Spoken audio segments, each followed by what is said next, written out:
dia, ou boa tarde, ou boa noite, poliglotas do Quina do Mundo. Hoje vamos fazer uma coisa diferente. Não vai ser português, não vai ser espanhol, vai ser português e galego. E eventualmente com uma pitada de espanhol. Então o que é? Portugalenhol? Não sei. Temos que inventar essa palavra aí. Eu estou aqui com meus amigos Thiago Januzzi. Opa, pessoal. André Gomes. Fala, galera, beleza? E temos um convidado especial, o Ramon Yanez, que é professor aposentado na Universidade da Corunha, galego e um nacionalista galego. Bom dia, Ramon, como vai? Bom dia, boa tarde, Luís de Galiza. Muito bem, muito bem. O tema hoje aqui é algo diferente. A gente vai discutir Galícia, ou como o português de Portugal, Galiza, não sei como é que eles pronunciam. Galiza ou Galícia? É correto os dois, né? Perfeito. Sim. Aqui, o Ramon, você foi professor da Universidade da Corunha, né? Em economia? Sim. Em economia aplicada. O meu trabalho era controle de custos, contabilidade analítica, contabilidade interna, esse era o meu trabalho. E você trabalhou com os estaleiros, astilleiros? Sim, eu que também era engenheiro e trabalhei em estaleiros 20 anos. Tá, essa é tradicionalmente a indústria forte da Galícia, sim, né? Sim, uma indústria muito forte, sim. Apesar de todas as crises aí que a gente tem tido repetidamente aí no mundo, continua uma coisa muito forte.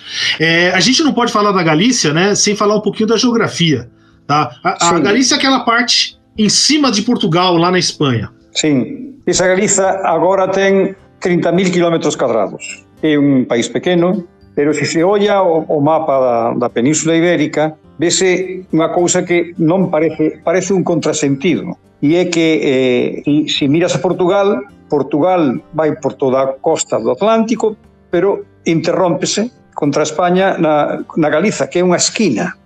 Hai unha esquina que, mirado desde España, mírase que é esa esquina. Por que esa esquina non é parte? Por que non continúa Portugal ata arriba, non? Ata o Cantábrico. Bueno, e iso ten unha explicación histórica. A explicación histórica é que despois da invasión musulmá, a única parte que ficou fora da influencia musulmá na Península Ibérica foi Galaécia. Galaécia abranguía máis que a actual Galiza. Collía Galiza e collía unha parte do que hoxe Portugal e tamén da Asturias, do que hoxe é Asturias.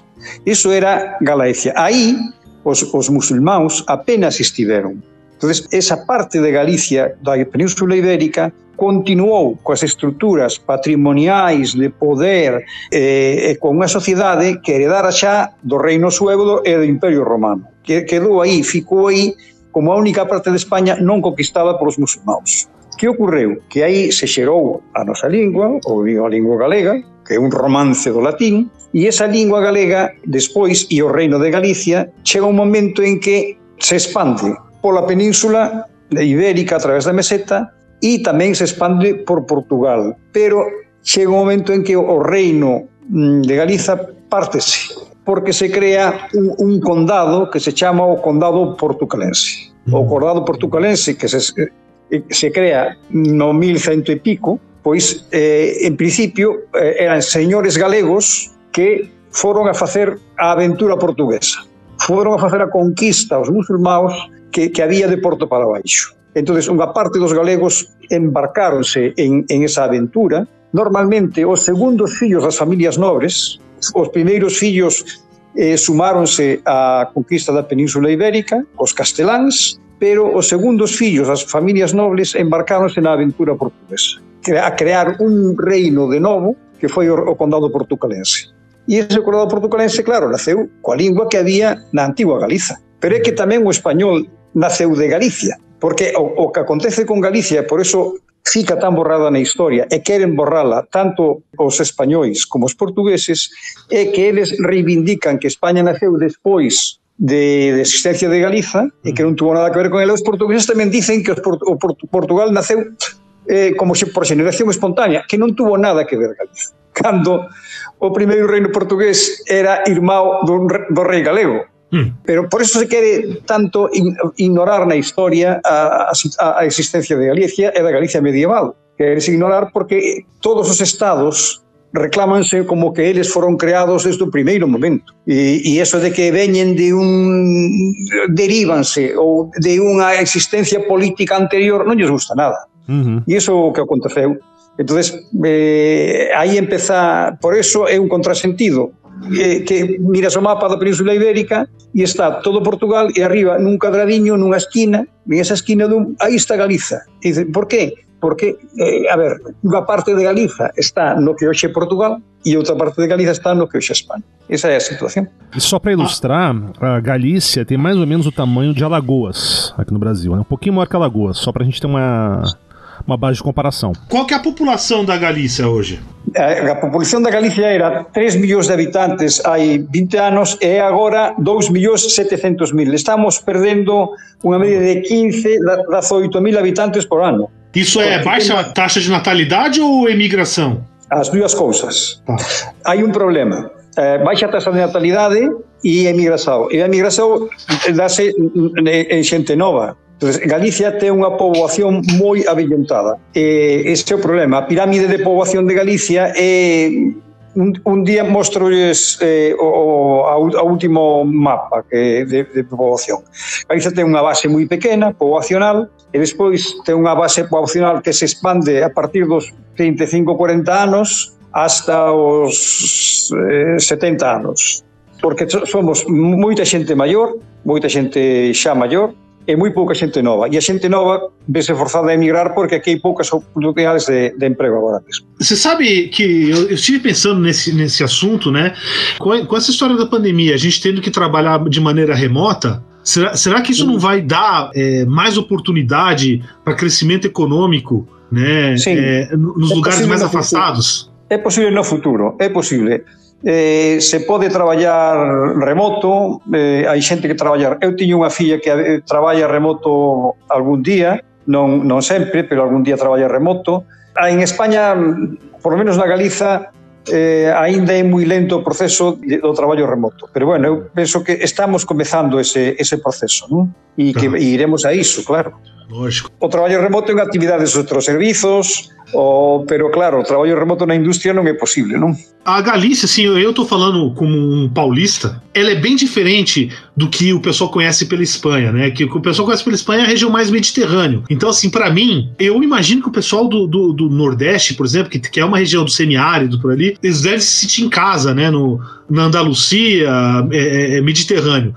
Mas a Galícia, ao contrário do sul da Espanha, ela é verde, né? Chove bastante. Eu fiz viu, Ramon? Fiz uma pesquisa rapidinha no Wikipedia, né? E curiosidade, nos meses que chove aqui em São Paulo, são os meses que chovem na Galícia, principalmente Compostela, Santiago de Compostela e La Corunha. E chove mais ou menos a mesma quantidade, por acaso, na média. Assim. É lógico que, infelizmente, para vocês chove no inverno, para a gente chove no verão. Sim, aqui chove no inverno, sim. Na primavera a veces, este ano non, pero tamén na primavera chove a veces, pero máis no inverno, sí. Os meses de chuva máis fortes son de outubro, novembro, decembro e xaneiro. Esos son os meses máis fortes de chuva aqui. A outra coisa que a gente tem que falar de geografia galega, né, é que tem duas coisas que a gente tem que definir. É o mar, certo? Você não dá nem para pensar na Galícia sem o mar, e montanha, né, que é uma região extremamente montanhosa. Sim. As rias galegas son... Paulo, que estuveche aquí, você estivo aquí, non? Eu estive. As rias galegas son vals das montañas galegas metidas no mar. As rias galegas son como fiordes noruegos. Son unha cousa que non há no resto de Europa, nin en España. Galiza ten unha costa tan accidentada, tan movida, que se puxéramos a costa galega, a puxéramos nunha liña recta, a costa galega tería máis de 2.000 kilómetros. Se a desenvolvéramos toda, porque entrantes, saíntes, cabos, é todo así, toda a costa galega é así. Eu desde a miña casa podo ollar o Océano Atlántico. Teño un trozo pequeno de Océano Atlántico, estou vendo o que chamamos a boca da ría. Pero a ría onde eu vivo, pois ten moitas vilas, moitos povos, e claro, en liña reta non é nada, pero se ti sigues toda a costa, pois o que en liña reta ten 6 kilómetros, que é a boca da nosa ría, en recorrido interior esta ría ten máis de 40 kilómetros. son entrantes, saíntes, todo. Entonces, isto condicionou os galegos son ou xente de campo ou xente de mar, antigamente. E nas zonas cercanas á costa, a xente en Galicia toda vivía do mar. E o mar foi todo pos galegos. Os galegos estaban pola xeografía, como dices, Paulo, Galicia tamén é moi montañosa. As montañas illábanos do resto da península, porque antigamente para vir a Galiza desde a península era moito difícil, porque había que pasar unha cadena de montañosas complicadas, máis no inverno, que están nevadas. Entón, os galegos, por onde se podían mover? Os galegos podían mover por mar, aí non había límites, movíanse por mar, e podíanse mover pola costa, que nos une con Portugal, hacia Portugal. Aí non tiñamos límites tampouco. Só o Minho, né? O río Minho. Pero o Minho non era unha barreira. Não, de maneira nenhuma. Non é unha barreira, nin era nin o é agora, pero nunca foi no administrativamente, pero a xente dunha e doutra beira do Minho non se consideran alleos uns dos outros. Lógico. Curiosamente, né, a autopista, ou seja, que é a estrada grande, aí seria o equivalente a uma Bandeirantes aqui em São Paulo, né? Ela demorou para chegar na Galícia, né? Foi que ano? 2000 e alguma coisa, não foi? Sim. Em 2004 chegou a Ferrol. Em 2004. Empezou entre A Coruña e Vigo, debeu que ficar lista no ano 91 ou así, entre Coruña e Vigo completa. Mas não tínhamos autoestrada antes, não tínhamos autoestrada. Então, a autoestrada que vinha de Madrid, né, ela passa por uma região que é muito bonita, que chama El Bierzo, né? Sim. E a autopista, ela chega a 2.000 metros de altura, é algo assim impressionante. Sim. El Bierzo foi galega hasta o século XVIII. O século XVIII foi galega, pero era parte do condado de Lemos, e o conde de Lemos decideu cederla a Castela no século XVIII. Mas o Bierzo é medio galego e medio castelán. De facto, no Bierzo hai un movimento político que quere sumar o Bierzo a Galiza ahora. Queren facer un referéndum para sair de Castela e sumarse a Galiza. Hai xente que non está a favor, não está a prol, pero a gente que sim que está a favor. Curiosidade, tem um amigo de família que migrou para o Brasil aí, né?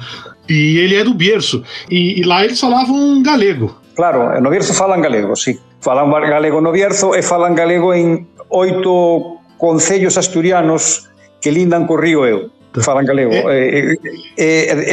Teñen nos seus estatutos de autonomía protección, Tanto Asturias protexe o galego desas rexións, e Castela tamén dice que permite o uso do galego, ainda que ao parecer, hai certas restricións. Mas o idioma galego de Astúrias tem alguma diferença com o galego de Galícia mesmo? Ou só uma variação? Não, é o mesmo galego.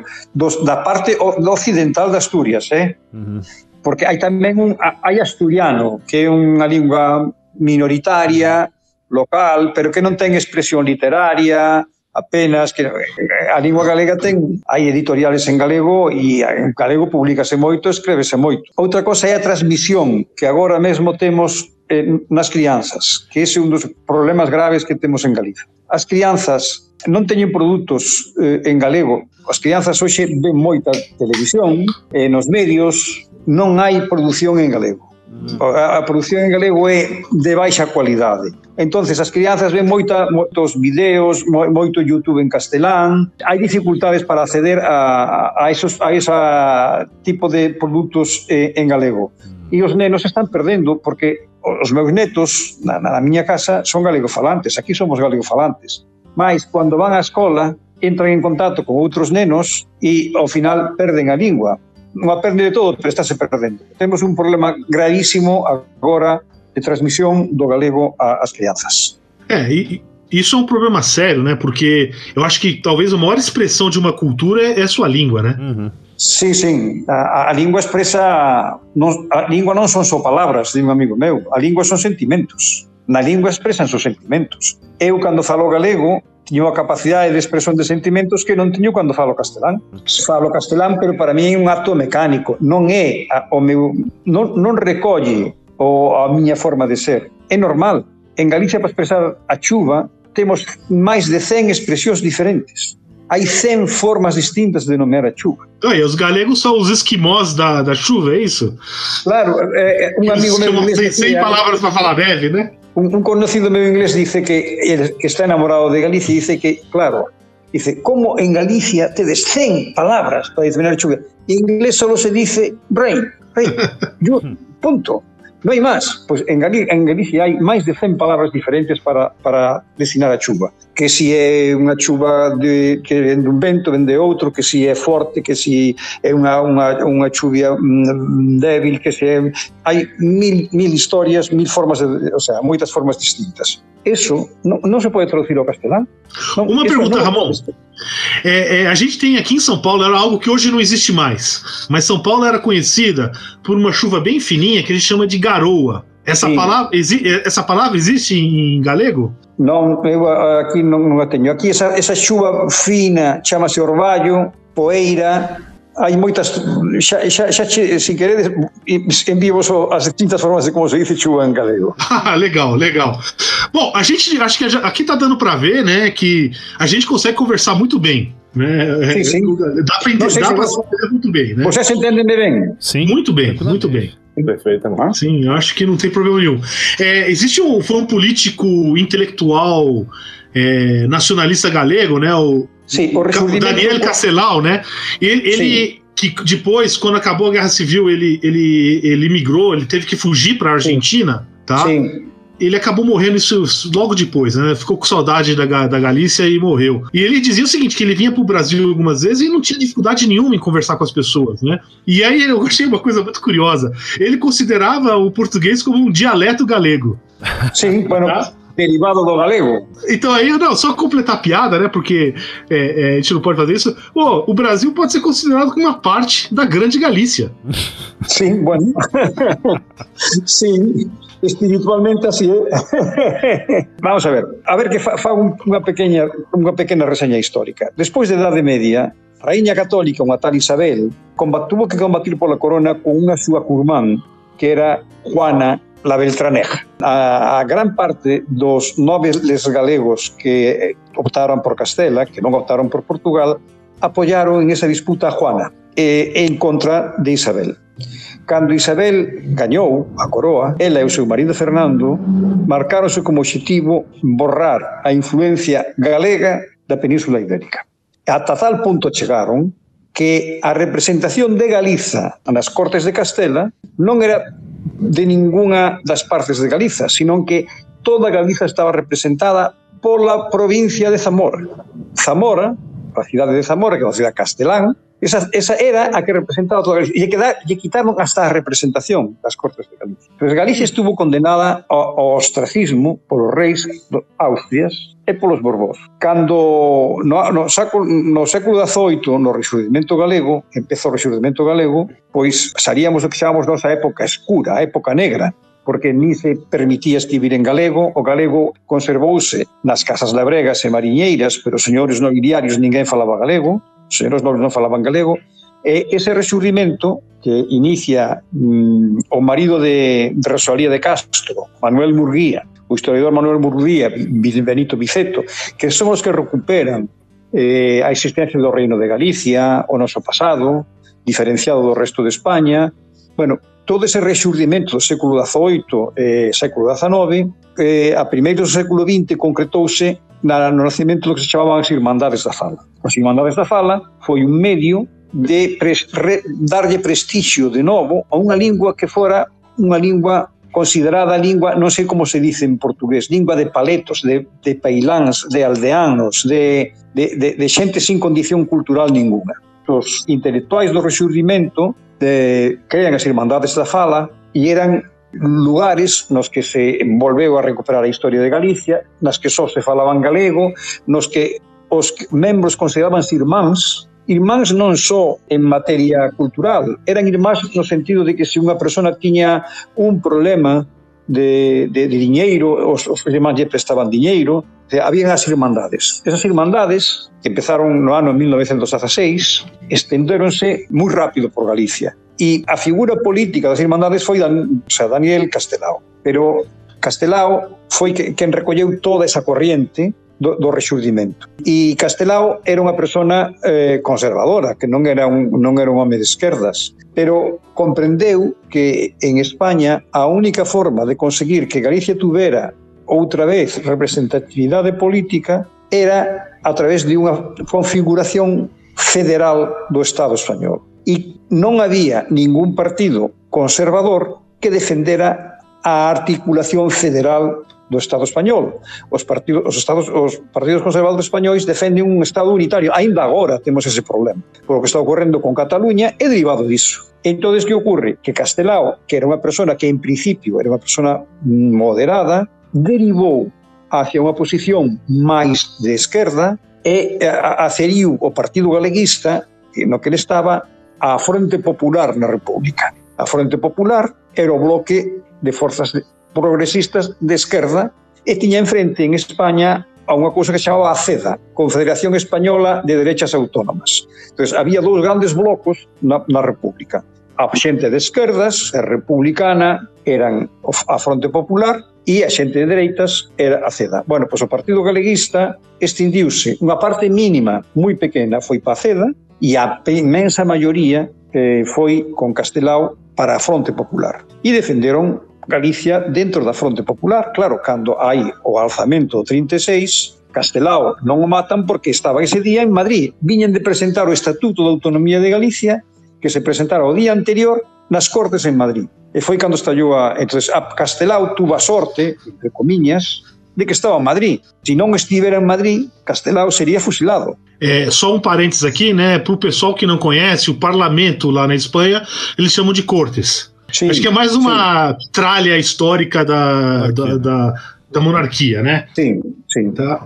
Ainda agora se chamam Cortes Generales, Sim, até hoje. São as Cortes Gerais.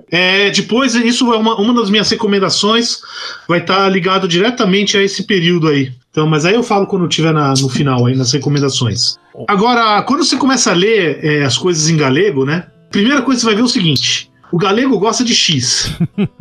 Sim. Entendeu? E assim, pro português é o seguinte, ó, troca X por J, sim, que já tá muito bem, né? Isso é uma das coisas que não estivo bem. Ou seja, quando em Galiza recuperamos a língua no Estatuto de Autonomía, crea-se unha comisión para que o galego sexa outra vez vehículo de ensino nas escolas e para normalizar o galego. E hai, dentro da autonomía de Galicia, hai dúas tendencias. Hai unha tendencia que quere achegar máis o galego ao portugués e outra tendencia que quere achegalo máis ao castelán. Entón, ortográficamente, é cando aparece o xi en todo. Así como a ñ ou NH, que nós decimos para escribir camiño, poñemos a ñ, que é unha N, unha... O tio. Ben. No galego antigo tamén se poñía ñ, non había o NH. Eso en portugués apareceu tempo despois, non originariamente. No portugués originario había ñ tamén. Mas o tema da X e da J, ese tema nos perdimos. Por qué? Porque coa X perdemos entonacións que o portugués ten e que nós non temos, coas vocais abertas e pechadas, e iso non estivo ben feito, pero bueno, fixo porque aquí gobernaba un partido conservador, que é o Partido Popular, e o Partido Conservador o que quere é achegar a grafía do galego, a pronuncia do galego e todo cada vez máis ao castelán. E iso non estivo ben, pero bueno, é o que temos. Só lembrando, a gente fez aqui recentemente, né, o episódio sobre o México, como os idiomas evoluem, né? Tem uma evolução ali, né? E o México, escrito mesmo em espanhol, é escrito com X, certo? E se você pega a pronúncia deles lá nativa, dos Nahuatl, lá é Mexico. Tá? Então, ou seja, na época, sei lá, em 1520, o X ainda tinha som de X em espanhol, em castelhano. Essa mudança aconteceu depois, ou seja, a gente está falando provavelmente do século XVIII, né? Só a curiosidade aí que... Você sabe outra coisa, assim, que aqui no Brasil, pessoas, entre aspas, ignorantes, assim, eles costumam muitas vezes inverter o L e o R. Então, por exemplo, chiclete, chicrete. Tá? E aí eu vou dar um exemplo aqui, que você vê que isso é um processo que está acontecendo faz séculos nos idiomas, né? Então, pronto, tem um lugar, é uma recomendação que eu vou dar aí eu acho que eu já até dei uma outra vez aí, né? Para visitar, que é Castro de Santa Trega, fica bem na fronteira da Espanha com Portugal. Em espanhol é Santa Tecla, então foi de Tecla para Trega. Então, repara que a gente faz a mesma coisa aqui, né? E aí eu lembrei em galego Santa Trega, hein? É isso, né? E aí tem só uma curiosidade, né? Por exemplo, o país Argélia, em espanhol é Argélia, né? Sim, mas se você pega em francês, é Algérie, que é que ele segue o árabe, que é Al Jazeera. Ou seja, a gente inverteu o L e o R. Então é um processo que você vê aqui no Brasil muito claramente isso. Sim, né? Paulo. E mais interessante até, porque essas palavras, a questão do R e do L, no português mais antigo, você tem essa, por exemplo, a palavra frecha, inglês, né? Isso não era exatamente errado, era uma maneira de se falar, tida como correta. É que alguém definiu, em algum momento definiu de um jeito, provavelmente Camões, né, no caso do português, e ficou desse jeito, né? Culpa de Camões. Culpa de Camões, sempre. Uma outra também que eu acho interessante, que a gente estava falando outro dia sobre isso, sobre o som do R em início de palavra, né? Que em português, por exemplo, a palavra é rico, é rico. Sim. Em galego acho que fica rico, né? Você não tem esse som. Mas isso não é português não, cara. Se você pega, por exemplo, Noel Rosa falando... Isso que eu queria puxar. Entendeu? O Noel Rosa vai falar rico. Você pega paulista... E o Noel Rosa é do Rio, né? Então até os anos 30 eles falam desse jeito. Você pegar... Ainda hoje, você pega um paulista mais velho, aí deve estar na faixa dos 90, ele vai falar carro, né? Rico, certo? A gente perdeu esse R aqui no Brasil. Sim. Então nosso R virou ou é o caro, né? Ou é o carro, que em espanhol é a J. Sim. Exatamente. E o galego e o português, assim, eles são muito interessantes, né? Porque a parte de gramática e vocabulário ele é muito similar. Sim. Você vai ter diferenças basicamente na fonologia e ortografia, né? Que aí começa a ter alguns problemas.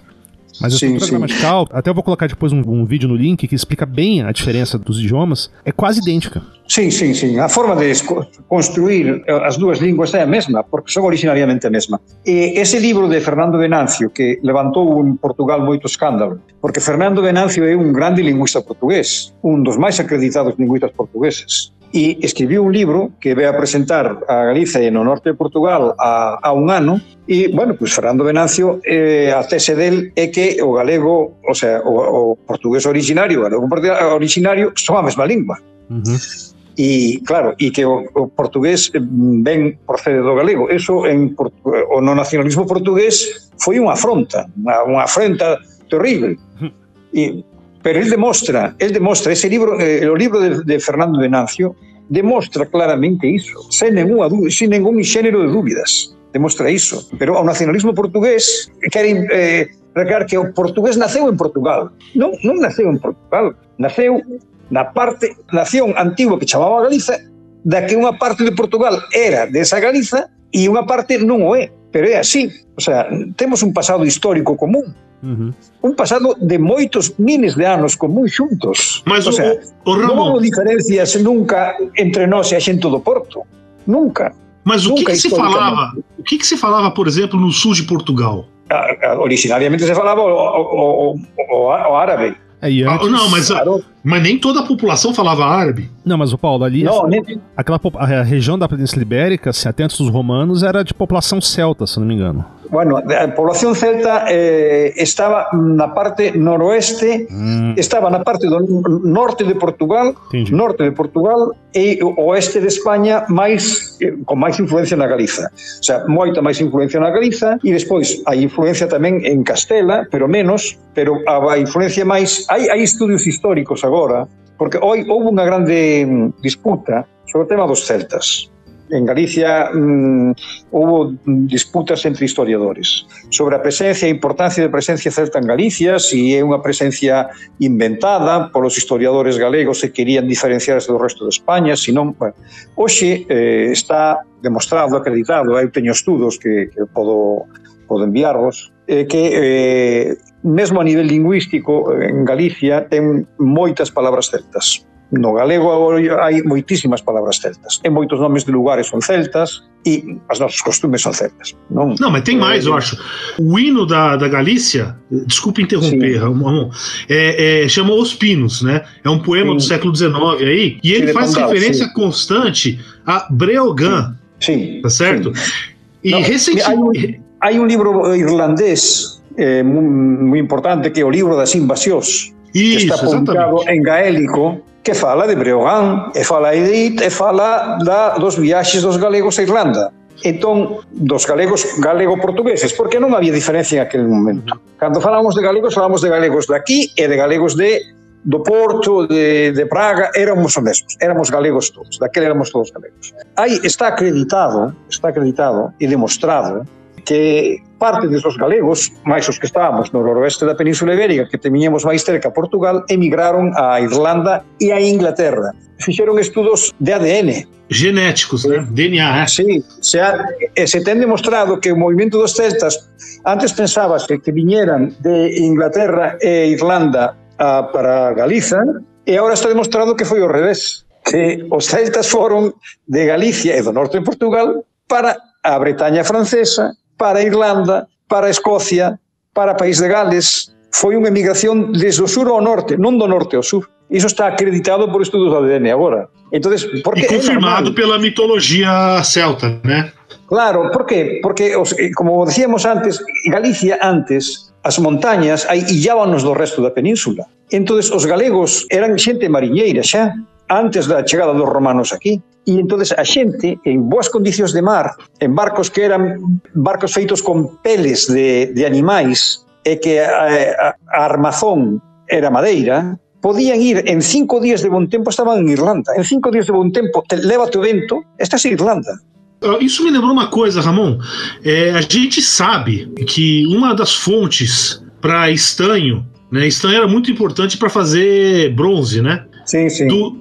Os fenícios iam até as Ilhas Britânicas para pegar estanho. Sim. Você sabe de algum resquício fenício na Galícia? Non, hai constancia de que sí pararon en algunha ría do sul, pero non tuveron asentamentos estables na Galiza, os fenicios. Iban ás Casitérides, iban ás Illas Británicas a buscar estaño. Aquí non hai estaño. Iban ás Casitérides, que eran as Illas Británicas, iban ali a buscar o estaño. Pero hai mostra de contactos, mas non hai establecementos fixos dos fenicios aquí. Hai na España mediterránea, sí. No sur de España, mas non aquí, na Galiza non consta iso. Aquí houve moita influencia romana despois, claro. A nosa lingua é un romance, é derivado do latín, pero ten moitos elementos celtas. Sim. Agora uma curiosidade, existe um lugar que se chama Fisterra, em espanhol, Finisterre, que era para os romanos considerado o fim do mundo. Né? Não é o lugar mais ocidental da Península Ibérica, isso está perto de Lisboa, mas está lá no norte, é quase igual. Então é uma penínsulazinha que pula lá no mar, então os romanos consideravam o fim do mundo, né? E a gente não pode esquecer que é uma cidade maravilhosa, é Lugo, né? A muralha romana em Lugo. Sim, agora a muralha romana de Lugo foi recuperada e agora está tal como era na época romana. É unha muralla que rodea o antigo Lucus Augusti se chamaba a antigüedade, que ten 2 kilómetros de longitude e rodea toda a cidade antigua de Lugo, sí. Lucus era unha cidade moi importante dos romanos. As cidades máis importantes dos romanos na Galiza foron Lucus e Braga. E despois Astorga, en León, no que hoxe León, xa un pouco máis aló do Bierzo. Eses eran os 3 núcleos máis importantes de Roma na Galiza. Lucus, Braga e Astorga, Astúrica. E Astorga tá perto de Las Médulas, né? Que eram as minas de ouro. Sim. Muy pertinho de Las Médulas. Sí, muy pertinho de Las Médulas. Os romanos sacaron, está demostrado, é unha cuestión, tamén hai publicacións que o demostran, sacaron moito ouro das médulas. Moito ouro en xeral de Galiza, pero sobre todo das médulas. E a gente tem outra cidade importante da Galícia, é Ourense. Sim, pero non é tan importante como Lucus ou como Braga ou como Astúrica. Sí, tamén é importante, sí. Pero non ten a importancia destas 3. Ramon, deixa eu te fazer uma pergunta. A economia da Galícia, não sei se dá para elencar uma, mas a economia da Galícia vem do quê? Turismo? Porque a capital da Galícia é Santiago de Compostela, né? Que é um dos caminhos de peregrinação católica mais famosos. Então, eu acredito que o turismo seja muito importante para a economia da Galícia. Sim, é importante, pero não creio que... A ver, os últimos estudos que eu li, o 10% do PIB, non máis. o 10% do PIB. Galiza tuvo importancia industrial na cidade de Vigo, de onde somos nós, Ferrol. Ferrol foi unha grande cidade de construcción naval, e Vigo tamén. E a actividade da construcción naval foi unha actividade que xerou outras moitas industrias. Por exemplo, a xente en Vigo está montada unha industria da Citroën, a fábrica máis productiva de Citroën de todo o mundo está en Vigo, pero os traballadores que empezaron a traballar na Citroën de Vigo eran traballadores do sector naval. Foi a raíz do sector naval e de haber ese sector no que se xerou outras actividades industriales en Vigo. Pero Galicia ten aínda un sector naval forte e despois ten unha agricultura, sobre todo a gandeiría, forte. Ten un sector de conserva de peixe moi importante. Galicia ten unha industria pesqueira moi importante, é unha potencia pesqueira, porque os galegos sabemos pescar desde a Idade Media. Os galegos e os vascos pescaban en Terra Nova o bacallau antes de que os ingleses superan que había recurso pesqueiro ali. O sea, eran os galegos e os vascos no século XIV, XV xa pescaban bacallau en Terra Nova. Vos se olhades o mapa, mirade onde está Terra Nova, respecto de Galicia. E iban pescar bacallau ali, galegos e os vascos tamén. O sea, somos povos pesqueiros e a pesca en Galicia sigue tendo moita importancia. Temos grandes conserveiras que exportamos a todo o mundo.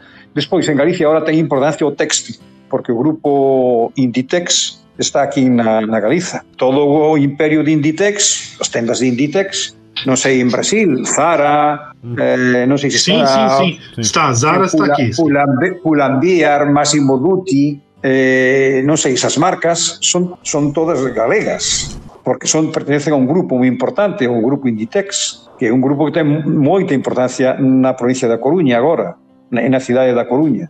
Insisto, a economía agraria, Galicia ten unha produción agraria moi importante, produce o 60%, máis do 60% do leite total que se produce na España. No mapa vedes que é pequena, producimos máis do 60% do leite que se consume en toda España, o sea, que se produce en toda España. E esas son as nosas bases, non? O problema de Galicia, que temos unha población dispersa, pouco concentrada, no que son moi difíciles os servicios, no que é difícil a digitalización, facer a rede 5G en Galicia é complicado, porque temos población moi dispersa, e non temos grandes núcleos de población. O turismo tamén é importante, pero non é como no resto de España. A aportación do turismo á economía galega é menor que no resto de España, porque claro, tampouco temos un tempo tan bo como no resto de España. Na España mediterránea non chove casi nunca. Chove algún día moi forte, pero a maioría dos días son solleiros, soleados. En Galiza eso non é así. En Galiza non podemos garantir que no verán aquí haxa 10 días seguidos solleiros. É difícil iso. En Europa a xente que hai moi mal clima, o que quere cando hai vacacións é sol. Entonces por eso vai ás zonas máis soleadas de España, as Illas Canarias, o Mediterráneo, as Islas Baleares. A Galicia ben pouco, a xente de fora. Eu sei de Valência, que eu morei lá no verão, era um calor assim insuportável até. Sí, non, en Valencia fai moito calor. E no sur de España, agora, hoxe, nós aquí temos 24 graus, pero en Sevilla pasan dos 30 graus. Xa agora. E quando chegar em julho, vai passar dos 40, né? Sí. En xullo e en agosto pasan dos 40, 42, 45 grados, son temperaturas moi habituales en Sevilla, en Córdoba, en Valencia. Co cambio climático estás agudizando isso. Agora, eu vou falar para você uma coisa, Ramon. A Galícia tem alguma das praias mais bonitas que eu conheço. Ah, sim, cala. Entendeu? A água é fria, mas também, o que a gente vai dizer? É Atlântico Norte, né? Não dá para pedir muito, mas é linda as praias. Ah, sim, preciosas praias, sim. Perto de Ferrol está a Praia da Frouxeira, não sei se te conheces. Não, essa eu não conheço. Em Valdoviño, a Praia da Frouxeira é uma praia impressionante. A Praia das Rodas, que está nas Illas Cíes, foi reconhecido como a melhor praia do mundo. Só para a gente se situar, a Isla Cíes, ela fica na boca da Ria de Vigo, perto lá no sul. É um lugar assim maravilhoso. Pero a Galicia tem muitas praias. A Praia de Razo, que está na Costa da Morte, tem 13 kilómetros de longitude. O sea, Galicia ten unhas praias impresionantes. Ademais, Galicia está no medio do Atlántico. Se mirades, se olhades o mapa, vos dadevos conta onde está Galicia. Está metido no medio do Atlántico. Entonces, claro, que pasa? Que as augas son moi limpas, son augas do Atlántico, pero son augas frías, claro. Nós aquí, no verán, donde eu vivo, cando temos a temperatura da auga do mar 20 graus, xa estamos moi contentos. Con 20 graus de temperatura da auga, estamos moi contentos. Ô Ramon, você mora em Ferrol mesmo? Non, eu moro nunha vila que se chama Pontedeume, que é unha vila medieval, máis antiga que Ferrol. Moro nesa vila, a uns 17 kilómetros de Ferrol. Tá, é onde termina o rio Eume, né? Sim, e dá lugar a unha ría, que é a ría de Pontedeume, Betanzos e Ares. Aí é onde vivo eu. Sí. E agora mesmo vivo non na vila de Pontedeume, vivo nunha aldea que se chama Centroña, na que teño a sorte. Agora eu estou vendo a entrada da ría da Coruña, do Porto da Coruña, do Porto de Ferrol e do Océano Atlántico desde a miña casa. O que vexo desde a miña casa. Que legal. Essa região é muito bonita. Um dos lugares que eu mais gostei aí é aquele Fragas do Eume. Ah, sim. Sim, está em Pontedeume, sim. Perto de Pontedeume, sim. Imagina aqui, para o brasileiro, imagina quem conhece aqui, Visconde de Mauá, algo parecido. Aí no meio tem as ruínas aí de um monastério ali medieval. Assim, sim. Muito bonito. Monastério de Cabeiro. Em galego diz mosteiro. Mosteiro. Português também. Ramon, você torce para algum time de futebol, Ramon? De futebol? Sim. Sim. Torce para algum? Eu sou do Depor. Estamos agora muito mal, na terceira divisão. Já erro. Para os brasileiros, tá? Nos anos 90 chegou a ser campeão da Espanha. Isso foi em 2001, né? Eu não lembro. E foi o time do Bebeto, tá? Bebeto fez bastante sucesso por lá. Sim. Bebeto e Mauro Silva. Sim, Mauro Silva. Mauro Silva jogou na Coruña 10 anos seguidos. Bebeto 3 anos, pero Mauro Silva 10 anos. 10 anos. Foi um dos primeiros contatos. Antes de ter um brasileiro realmente atuante no Barcelona, no Real Madrid, eu mesmo tive meu primeiro contato com o futebol espanhol com o Bebeto Mauro Silva. La Coruña, porque era transmitido o campeonato espanhol, o campeonato italiano. Pô, parava para assistir o Bebeto. Só a coisa que eu acho muito interessante, né? O estádio do Deportivo, que é o Riazor, fica assim do lado da praia ali. É um estádio pequeno, mas é um lugar belíssimo, assim. É difícil imaginar um estádio mais bonito. Pequeno, tem 40 mil espectadores, para 40 mil. 40 mil? Pô, eu não imaginava. Não tão pequeno, Não, é grande. Eu imaginei que fosse menor. Sim. É precioso o sítio onde está, o carón da praia de Riazor, moi bonito. É un estadio moi bonito. Aquí na Coruña, entre os anos 93, 94, que foi cando empezou a rexurdir o Deportivo, e despois, cando veu Bebeto, viñeron Bebeto e Mauro Silva primeiro, pero despois veu Luisão. Sí. Despois veu Rivaldo, o Deportivo. Rivaldo xogou no Deportivo tamén 2 anos. Sí. E, bueno, fixeron grande o Deportivo. Eles, máis xogadores daqui, pero a aportación de Mauro e de Beto foi fundamental. Fixeron grande o Deportivo. O Deportivo chegou a unha semifinal da Copa de Europa, da UEFA Champions League. Chegou a unha semifinal que perdeu co Porto. Empatou en Porto e despois aquí en Galiza, na Coruña, ganou o Porto 0-1, un penal. Que iso nos privou de ir a final da Copa de Europa. E entonces o Deportivo foi un equipo dos máis importantes de España entre os anos 94 e o ano 2005-2006. No 2007 descendeu a segunda división, despois volveu a primeira, pero despois xa foi cada vez... Que aconteceu? O que aconteceu foi que, económicamente, o Deportivo, para conseguir traer esos astros brasileiros e outros xogadores moi importantes de Europa, endebedouse moito.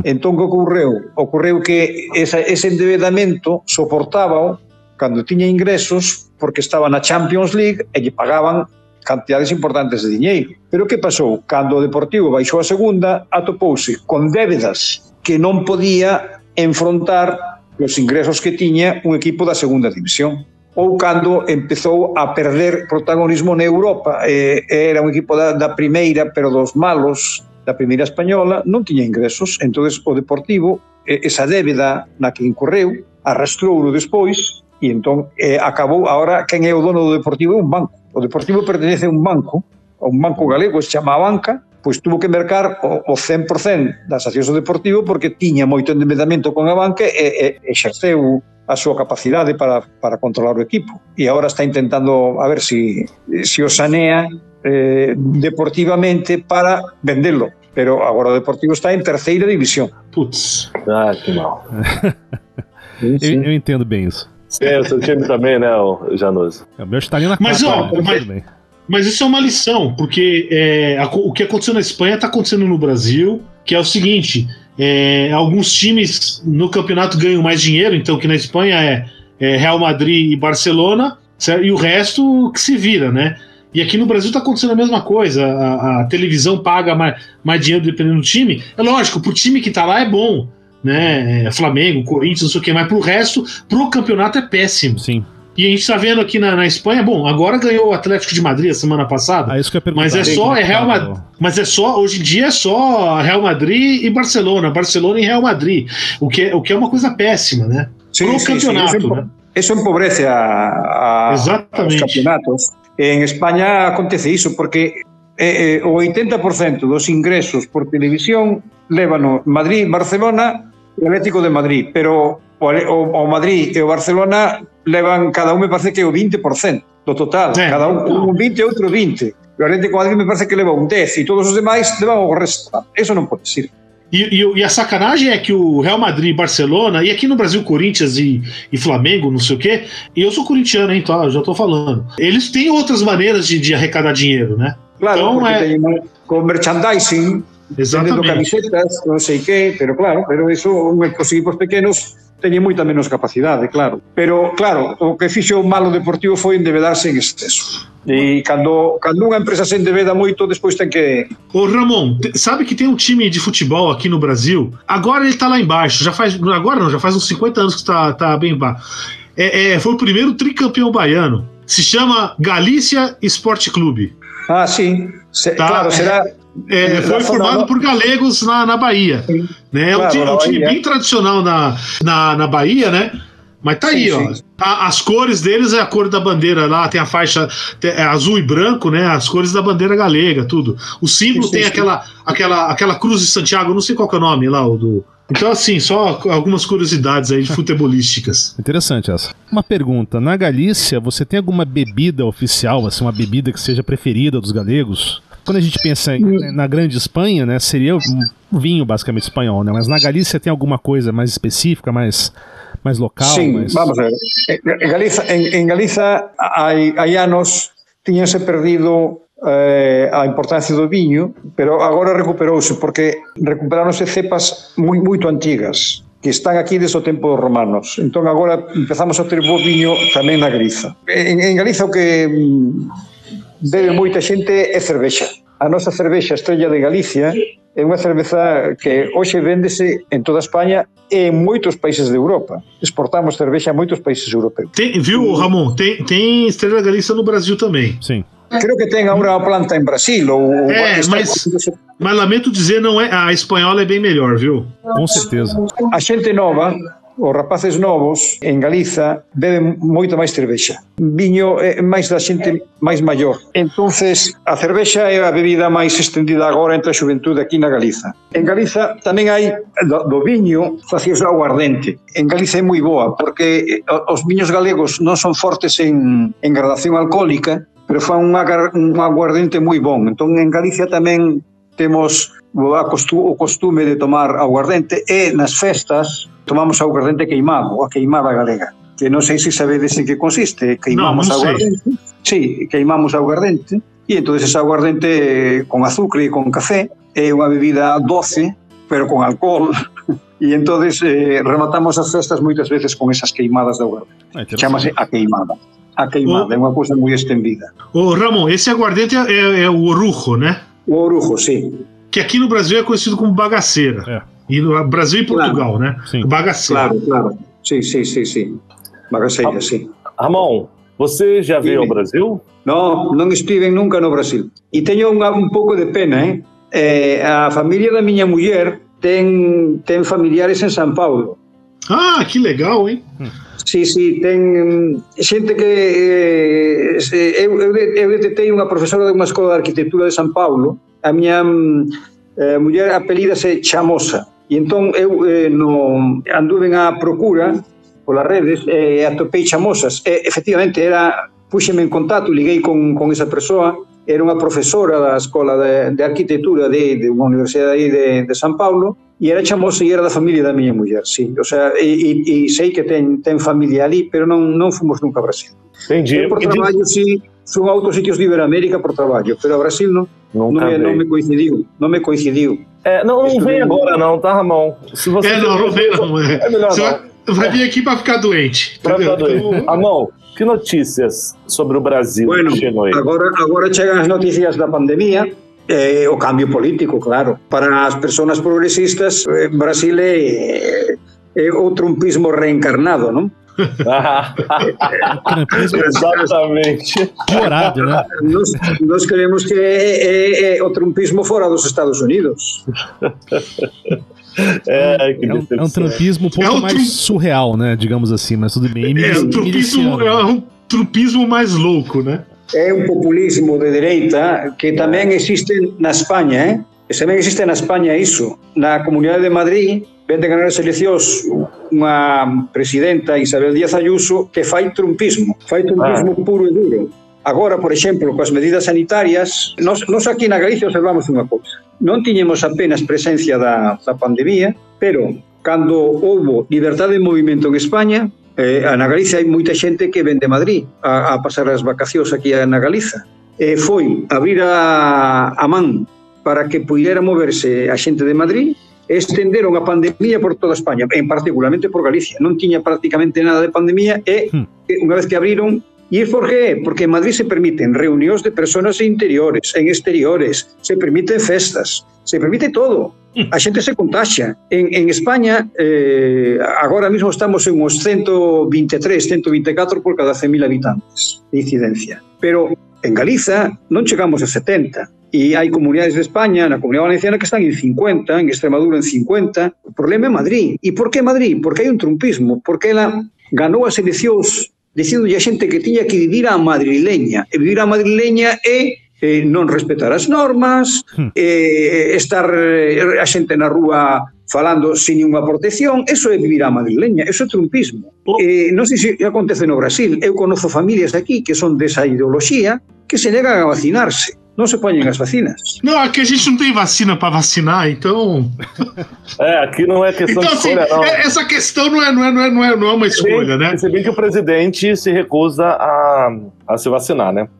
Também tem isso. Ele não é elegível ainda, mas... Não, ele é elegível. Ele já tem mais de 60, cara. Ele já tem mais de 60? Lógico. Podia se eleger não respirar, né? Mas tudo bem. Não. Ô, Ramon, existe o termo em espanhol, o galego, chorume? Chorume. Não, há uma coisa que se chama chorima. Não, chorima aqui é a flor de uma... Não, isso é coisa boa, Não, chorume aqui, quando você tem aquele lixo, junta um monte de lixo, sai um líquido.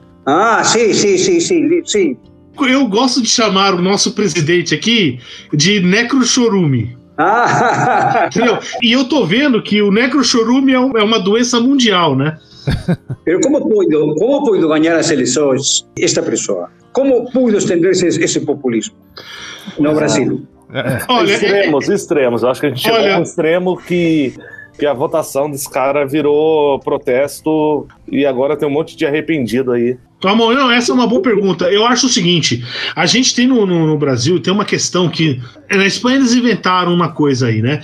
Mas aqui no Brasil tem uma questão que é a escravidão. Sim. Tá? Então a questão negra aqui é muito forte. A gente tem mais da metade da população de negros e você tem o racismo humano aqui, entendeu? Então o que esse vice-presidente do Brasil faz, eu sempre ouvi falar esse tipo de coisa. Não é novidade o que ele fala.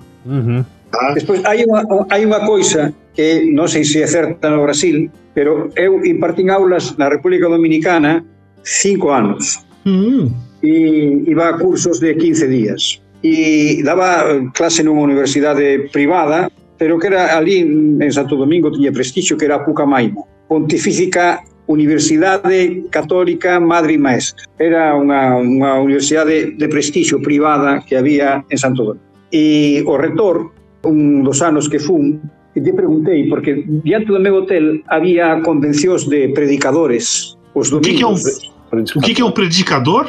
Predicadores católicos, non católicos, predicadores cristianos, predicadores das sectas cristianas, non católicas. Não, é pregador.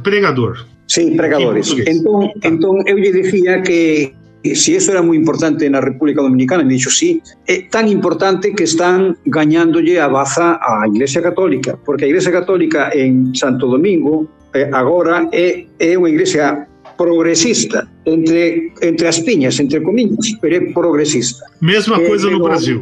Pero esos telepregadores defenden coisas. He preguntado aos meus alumnos que eran algún desa congregación religiosa e a condición da pobreza eles creían que estaba xustificada, me decían que era unha coisa de Dios. Deus fai ricos a xente virtuosa e que a xente pobre é pobre porque non agrada a Deus.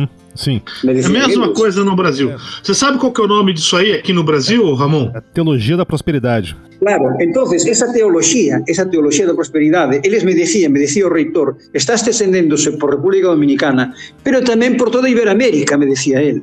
E isto vai facer que triunfen opcións políticas en Iberoamérica. Isto era ano 2004, 2005, cando estaba falando disto. Vai haber opcións políticas en Iberoamérica que van a estar moi condicionadas por esas visións dos telepredicadores, dos telepregadores esos. E eu creo que eso tuvo moita influencia no Brasil, non? Com certeza. Sim. Com certeza. É a base, é a principal base do Bolsonaro, né? Puta, matei um brasileiro já. Ah, não, pô. Quase, Paulo. A gente tem viu, Ramon, só para explicar aqui, a gente tem uma superstição aqui do Quina do Mundo. Cada vez que a gente pronuncia o nome do presidente, morre um brasileiro. Somos quase genocidas aqui. Também não vou chegar a genocida, né, cara? Eu falei uma vez só, né, meu? A cada episódio, já são 100. Eu olho na televisión cando vexo que decimos en galego, seareiros tremendos ese home, non? Xente que sí, que o alaba, que o louva moito, que fa moita louvanza del, non? Ten moita xente, ten moito apoio popular. É uns 30%. 30.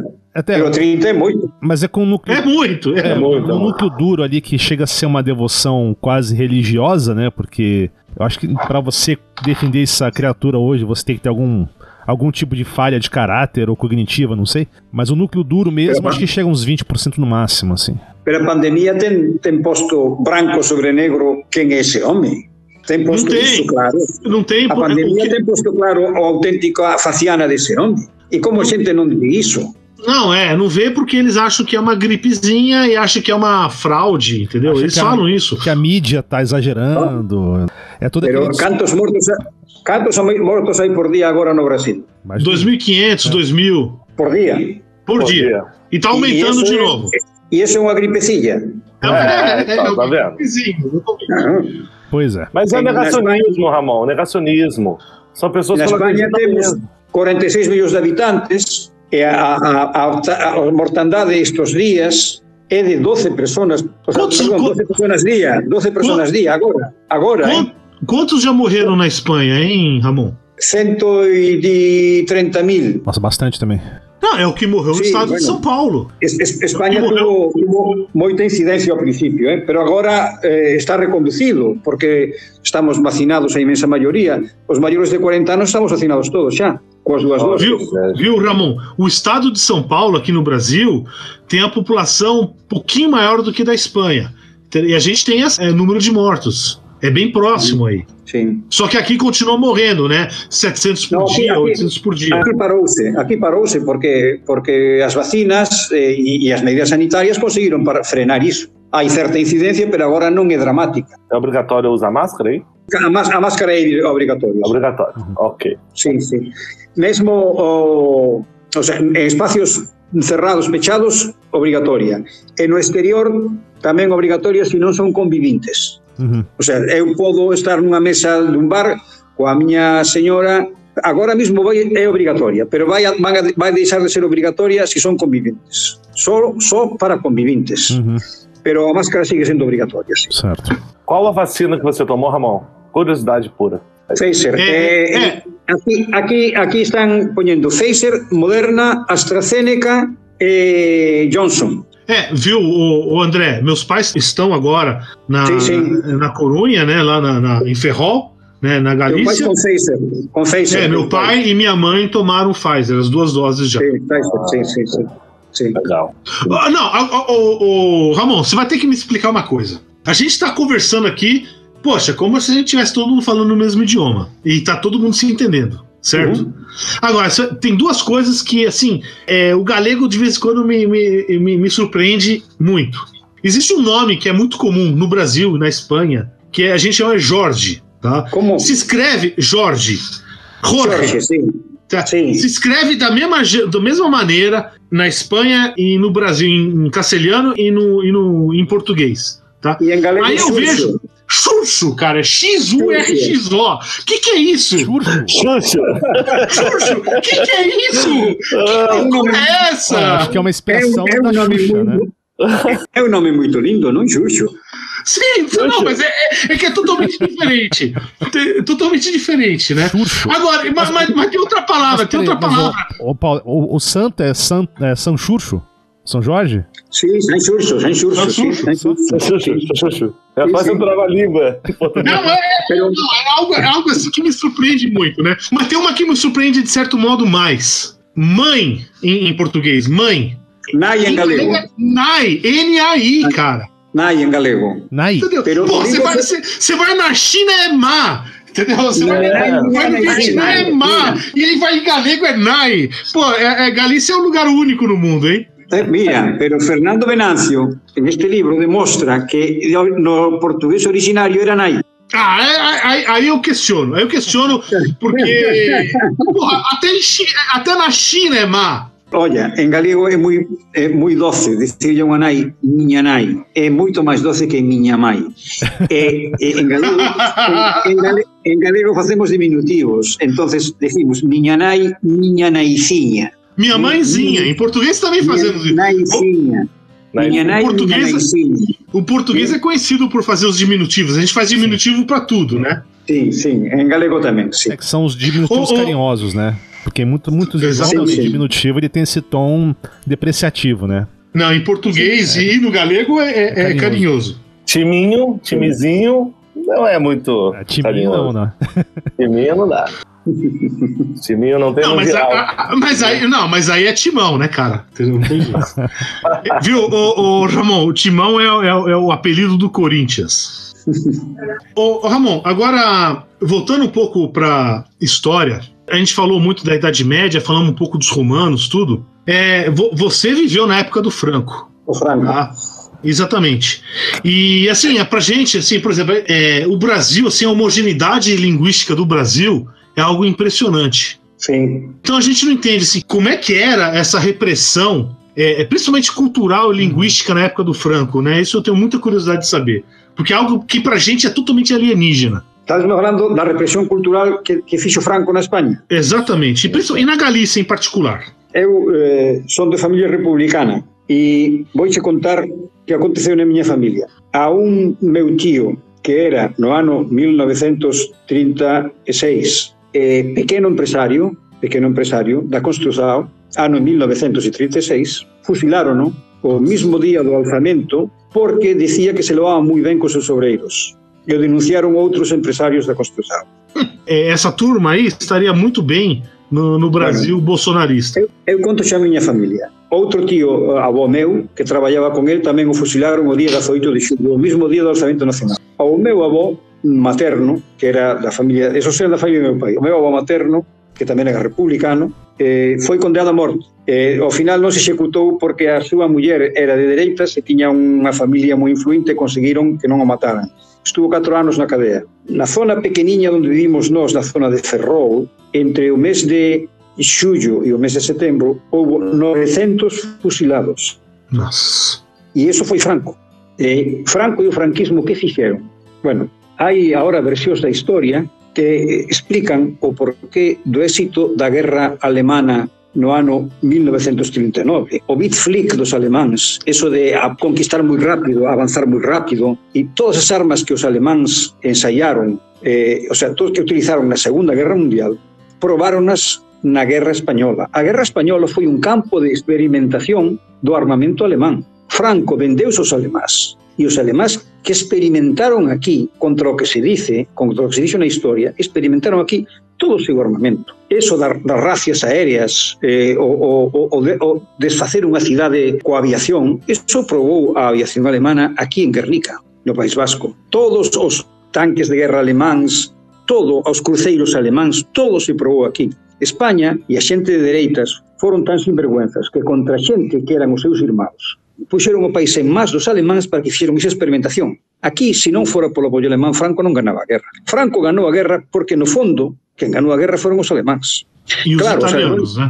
Claro, os italianos aliados. Por eso os alemáns, cando empezou a guerra no ano 39, eran tan expertos. Xa probaran todo coa población española. Isto foi a realidade. E isto é unha realidade que non se dice históricamente. Que ocurriu? Ocurriu que tiñan a esperanza, eu nací no ano 46, pero os meus pais e moita xente en España tiña a esperanza de que, unha vez derrotado Hitler, viñeran a España. Pero que ocorreu? Houve unha viraxe estratégica dos norteamericanos. Eisenhower, que nas últimas, despois da conferencia de Yalta, tiña moitas diferencias con Stalin, foi convencido de que España era unha avanzadilla contra o comunismo. Entón, apoiaron o régimen de Franco. Se non houbera ese apoio do régimen de Franco, seguramente España perdería a dereita o poder ganado no ano 36. Pero ese viraxe estratégico dos Estados Unidos, que por medo a Rusia e o medo ao comunismo internacional, na Guerra Fría, apoiaron o régimen de España. Isso foi o que aconteceu. Ramon, você se lembra quando, porque você devia ser criança, né? Mas você se lembra quando o Eisenhower foi para a Espanha? Sim, no ano 53. Tinha eu 7 anos. E você se lembra disso? Sí, me lembro disso, sí, foi un grande acontecemento. España non era recoñecida internacionalmente por nadie. Entonces, eso abriu a porta do reconocemento pola ONU, abriu a porta xa a moitos recoñecementos do régimen ditatorial español. Agora, como é que era, por exemplo, falar galego? Como é que era nessa época? Moi mal, o sea, nas escolas non se podía falar galego. Os mestres, se te oían falar galego, pegabanche, golpeabante. Estaba prohibido o galego, como estaba prohibido o catalao, como estaba prohibido o vasco. A todas as linguas que non foran castelán estaban prohibidas. Lanzaron, sendo un neno, lembro unha octavilla que lanzaron nos aviós, dicindo non seas bruto, habla castellano, no hables como los paletos, no hables gallego, unha cousa así. É dicir, había un desprecio, porque eles consideraban que, claro, o centralismo español, España é su capital Madrid, a lengua castellana, que todo o que era diverso diso, para eles era anti-español, entendes? Porque claro, en España decían os militares decían, republicanos decían, prefiero unha España roja que unha España rota. Castellano, non sei se entendedes. Sim. Ou seja, uma Espanha vermelha do que uma Espanha vermelha do que uma Espanha quebrada. Quebrada, diversa. Eles chamanlle quebrado o que é diverso. Con diversidade, porque claro, eu digo, eu sento-me español se me deixan, pero a miña forma de ser español non é igual que a forma de ser español de un señor de Madrid, ou dun señor de Valencia, ou dun señor de Andalucía. É que España é moi diversa, que temos moitas linguas, que temos formas de pensar diferentes, e eu non teño ningún problema en recoñecerme como español. Isto o discuto moito co pai de Paulo, con José María. Eu digo, eu son español se me deixan ser español, sendo como eu son, para que non me obliguen a ser español como eu non son. En Galicia non gustan os touros, as touradas, vale? En España sí. En Galicia non creemos nas touradas, nin acreditamos niso, nin nos gusta iso. Parécenos unha barbaridade. Por que me teñen que gustar os touros a mí? Por moi español que eso sexa. En Galiza, o noso folclore é o folclore máis vinculado á tradición celta. Non nos gusta o flamenco. Por que me ten que gustar a mí o flamenco? Non me di nada o flamenco a mí. Non o desprecio. É unha cousa que é bonita e que lle pode gustar a outros, pero que a mí non me gosta. Entón, se eu para ser español non me ten que gustar o flamenco, non me ten que gustar os touros, non teño que ser do Real Madrid, No, claro, no, o sea, eu son español, si me deixan ser español de outra forma. Non sei se me entendedes. Sim. Na miña diversidade, pero España, agora, o problema político de España agora, que hai con Cataluña, é máis do mesmo, é o mesmo. Sabedes que despois do que aconteceu en Barcelona, foron condenados a xente do Procés a 13 anos de cárcel, 11 anos de cárcel, 9 anos de cárcel, e agora en España hai dúas posicións. Unha é a posición do presidente Sánchez e dos partidos das nacionalidades históricas que o apoian, sin os quais el non pode ser presidente, que queren buscar vías de entendemento con Cataluña. E, sin embargo, hai outros españois, os partidos conservadores, que queren ir á confrontación. A confrontação com Catalunha. Ramon, posso só fazer um parênteses aqui? Porra, se eu matar alguém, eu pego 13 anos de cadeia. É meio absurdo. Independente do que você acredite, pedir independência da Catalunha ou do que quer que seja, né? Tem a mesma pena que matar uma pessoa. Não, mais pena. Mais pena, dependendo do caso. Mais pena. Né? Em Espanha, quando houve um golpe de Estado no ano 1981, o general Armada e Tejero os condenaron a 30 anos de cadea. Bueno, pois os 5 anos estaban indultados, estaban na rúa. Os 5 anos. E agora, aos catalás que teñen 13 anos por facer unha intentona que non estivo ben, pero que foi fora da Constitución, pero que non foi máis que iso, que non houve mortos, que non houve tiros, que non houve nada. 13 anos de cadea. Levan cumpridos 4 anos de cadea e agora hai moita xente que dice, non, que estén os 13 anos. Oiga, pero vamos a ver, se non mataron a ninguén, se non roubaron, se non fixeron solo unha cousa que non estaba na Constitución, pero nada máis, que non estivo ben, bueno... non era para ser preso, non era para ser preso. É menos agora por seu indulto, Cando indultaron a Armada e a Tejero, os que deron golpe de Estado, que tiñan penas de 30 anos, aos 5 anos os puxeron na rúa. E agora están opoñendo a que indulten a estos. E é o mismo, sempre ese debate entre unha España uniforme, que negue a súa diversidade, que nega a existencia do galego, do catalán, do euskera, nega a diversidade. Esa España negadora da diversidade é a que quere facer isto. Ramon, eu posso contar uma historinha? Foi aí que eu comecei a perceber essas questões pessoalmente, né? Isso foi em 2013, eu estava em Madrid, aí eu encontrei com meus pais em Madrid e a gente estava indo para Corunha, lá para Ferrol. E a gente parou em Segovia para comer um cotinilho. Sim. Tá? É algo muito bom. A gente foi num restaurante lá que é famoso, lá, né? Esqueci o nome, mas fica do lado do aqueduto romano, lá, não sei o quê. Cândido, exatamente. Cândido. A gente entra lá, né? Aí eu tô conversando com minha mãe, não sei o quê. É lógico que meu pai é espanhol, né? E ele vê que a gente tá falando. Aí ele pergunta pra gente de onde a gente é, de que lugar que a gente é. E aí meu pai fala, olha, a gente é do Brasil originalmente, mas agora a gente mora na Corunha. Chega, não sei se é o dono, mas o maître lá, o responsável lá, e fala, a Corunha não, La Corunha. Claro. Tá? E aí meu pai responde, não, a Corunha. Claro. E ele vai lá e corrige a gente, assim, não, La Corunha, a Corunha não, La Corunha, enfatizando lá. Novamente, a gente vem de um país que tem uma homogeneidade linguística forte, né? Então é algo...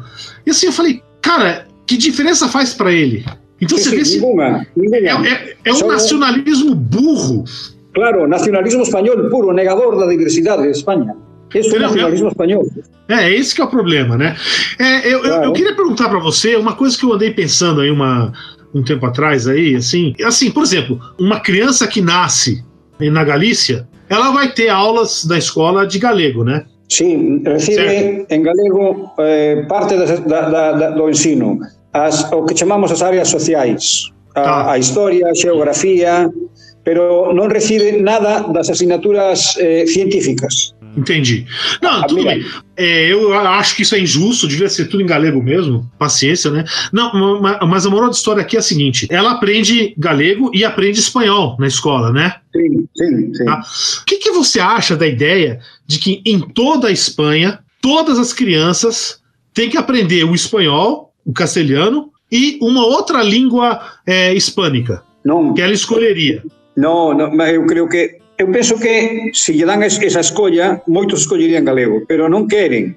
Na España está moito de moda agora o bilingüismo, es castelán e inglés. Não, tudo bem. Não, mas a minha ideia é a seguinte, porque pega o catalão, né? Ele tem que aprender o espanhol e o catalão, entendeu? O galego aprende o galego e o espanhol.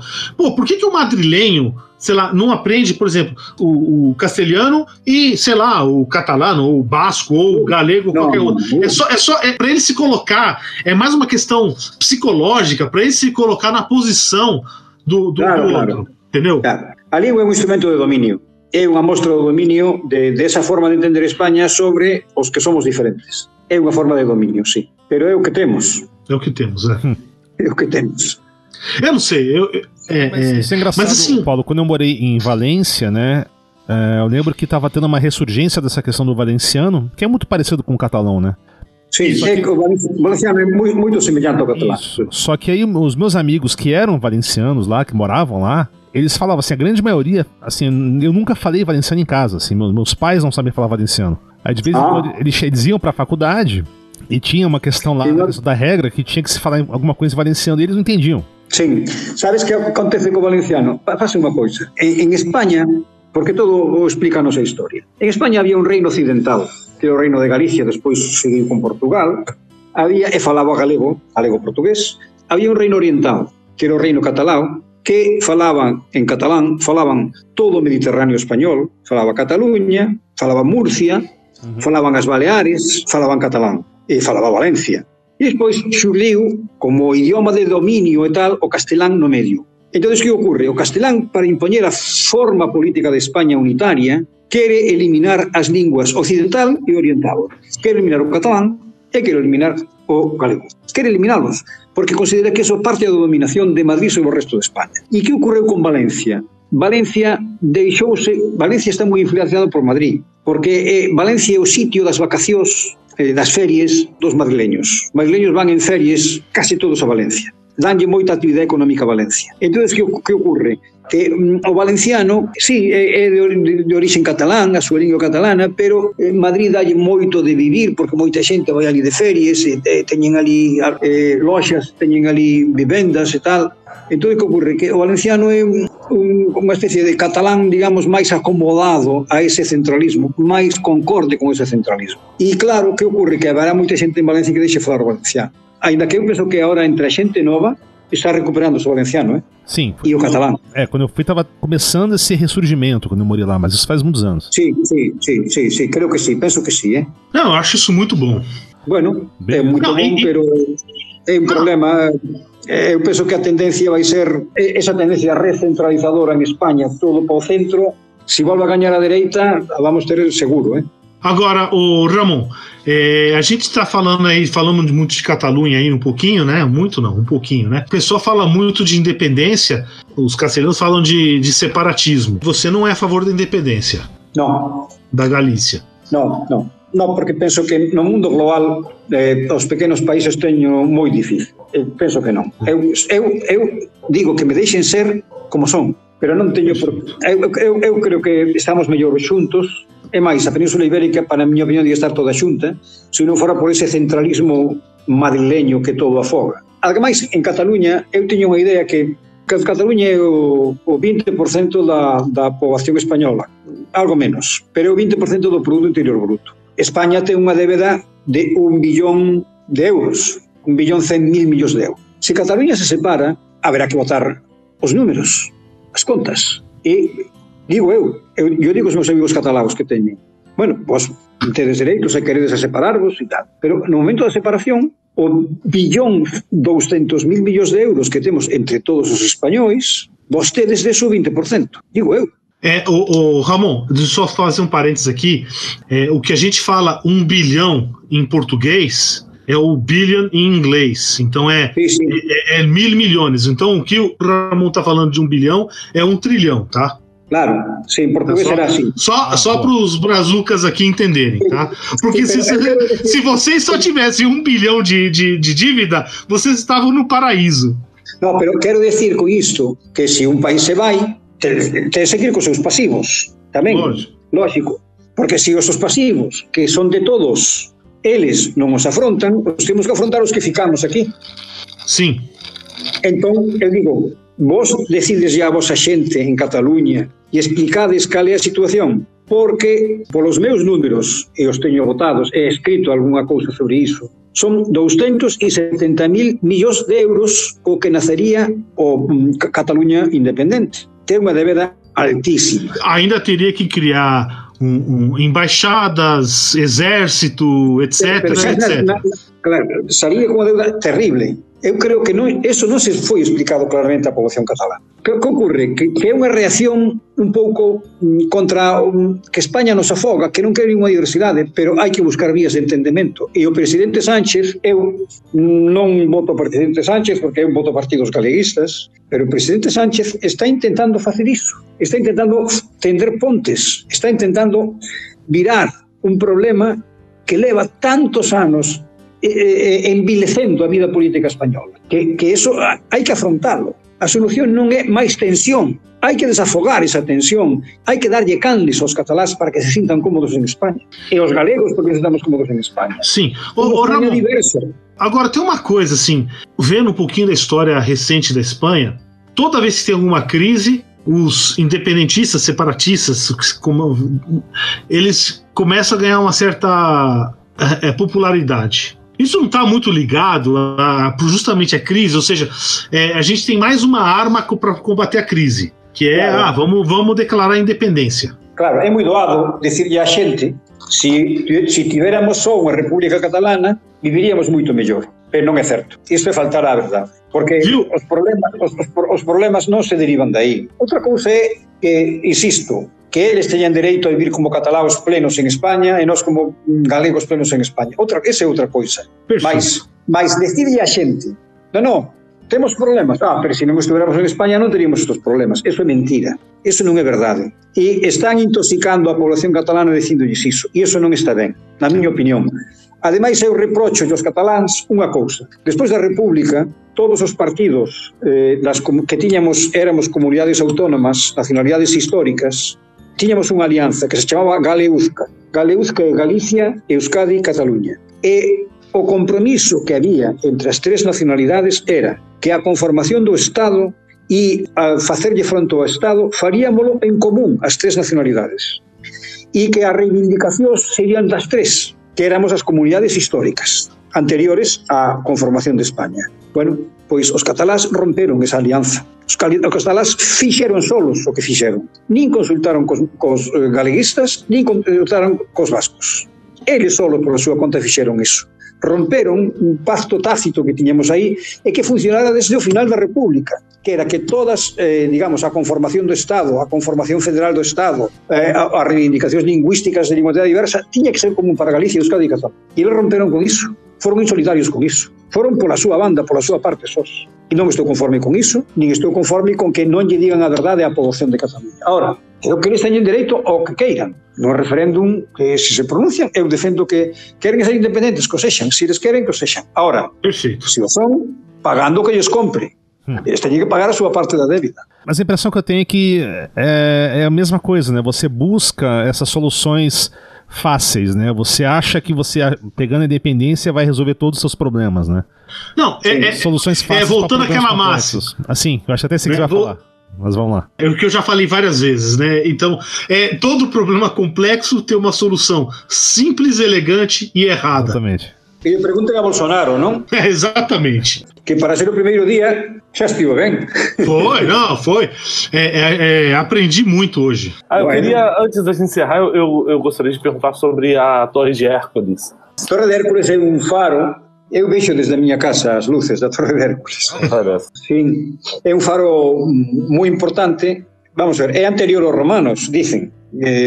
Históricamente, ao parecer, é anterior aos romanos, non coa conformación actual. O actual faro é romano, pero é romano sobre un faro xa máis antigo que había da chegada dos romanos aquí no século I. Que en Galicia os temporais do Atlántico en inverno son moi duros, e Galicia está, a Coruña, é o final da Costa da Morte, no Arco Ártabro. A Costa da Morte chamase así porque na antigüedade moitos barcos ingleses, franceses que pasaban por aquí en inverno, o temporal tirábaos a terra. Entonces, por iso se chamou a Costa da Morte. É unha costa ondas moi... En Galiza, en inverno, son habituais ondas de 8, 12 e 14 metros de mar. É um mar muito duro. Olha, quem for surfista bom mesmo tem que encarar as ondas de uma tempestade na Galícia. Claro. É um mar muito duro. Galícia é muito duro. Então, de grandes ondas, né? Mas é verdade. Sim, grandes ondas, sim. Então, o que ocorre? Que necessitavam, em esses momentos temporais, necessitavam faros. Há faros na Torre de Hércules, há faros em Finisterre, há faros na Punta de Camariñas. Em Galícia há 7 faros importantes. Por quê? Porque havia moitos temporais, ventos terribles, auga, ondas moi grandes, entonces de noite necesitan faros para que os barcos poidan alonxarse da costa. E, bueno, a tradición do faro de Hércules é ese, ¿no? Entonces, por eso, bueno, o faro de Hércules é esa torre, a torre romana que está na própria cidade da Coruña, é dos faros importantes de Galícia, ¿no? A história, o que eu leio aqui, é que é um único farol romano da expansão romana em atividade até hoje. É um dos mais antigos, eu acho que é o mais antigo que existe, e a mitologia conta que foi onde Hércules enterrou a cabeça do gigante Gerião, que ele matou ainda tem. Que venceu o gigante Gerião aí, sim. Não, e tem mais, né? E tem mais. De acordo com alguma certa mitologia, foi nessa torre que Breogán conseguiu ver a Irlanda. Exatamente.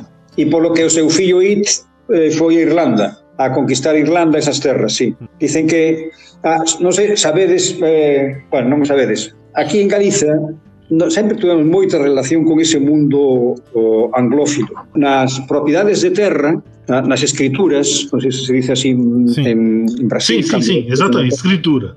Nas escrituras, moitas escrituras dicen que unha terra linda, con fulano de tal polo norte, o sea, polo sur, fulano de tal, e polo norte, dicen polo norte linda, con Inglaterra, mar por medio. Dicen as escrituras, pero xo dicía na Edade Media. Hai escrituras que dicen linda con Inglaterra, mar por medio. De facto, nós tivemos sempre moita relación, a dos celtas e tal, moita relación con este mundo. Porque pola corriente do Golfo, o Gulf Stream, aquí se fai bon tempo, se é unha época de bon tempo, tú pos un barco aquí, na punta da Coruña, do Cabo de Hércules, en 3-4 días, o corriente do Golfo, lévate, estás en Inglaterra.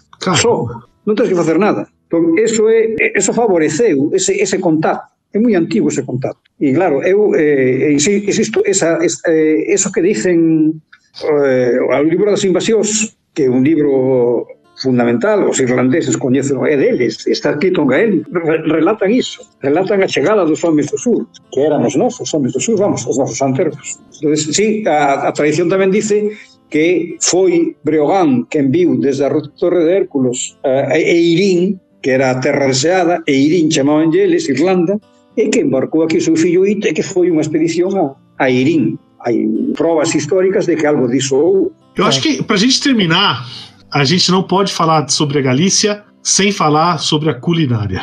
Tá? A Espanha é famosa pela boa comida.